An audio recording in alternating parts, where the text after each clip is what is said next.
What's going on, guys? So today I'm going to show you how to pin programs to your taskbar and how to use jump lists. So on the bottom here on my taskbar, I have pinned some programs for myself. I have Outlook, File Explorer, Firefox, and Chrome. OBS isn't pinned, I'm just recording with it right now, but these are the programs I've chosen. So if you want to add a program to your taskbar, I'll show you two ways of how to do this. Number one, if it's already a shortcut on your desktop, you can just right click the shortcut and then click pin to taskbar, and then the program will be pinned to your taskbar and you can just click it whenever you want and it'll open really quick. So I would do this for programs that you want to have access to all the time or that you use super often.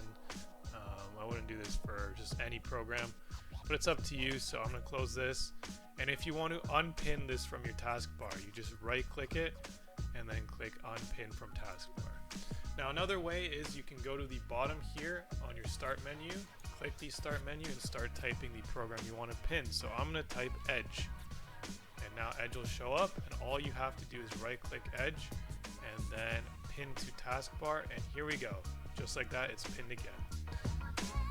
So I'm going to unpin it, and now I'm going to get into what jump lists are. So when you right click one of these programs on your taskbar, it's going to give you a bunch of recently closed things, recently most visited.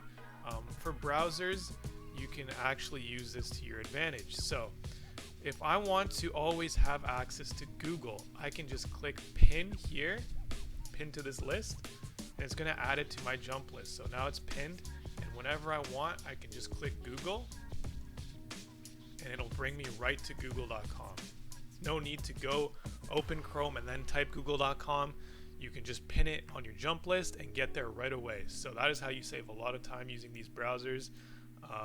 And you can do this with a bunch of sites. Like I recently closed the custom cursor browser extension just because I recorded the video for that. But if I always want to access this site, I can just pin it and then click it whenever I want. And here we go. Boom, right back to this site. The reason why you want to pin these if you always want access to them is because they can go away, especially if they're in recently closed. Or in most visited, you might start visiting another site more often and it might get replaced on this list. So if you always want access, make sure to pin it. And if you want to unpin, you just click unpin on the right here and it goes away. So that is how you pin programs to your taskbar and how to use jump lists. Two tips to make Windows work faster for you. So hopefully you guys found this video helpful. If you did, please drop a like and don't forget to subscribe. Thanks for watching.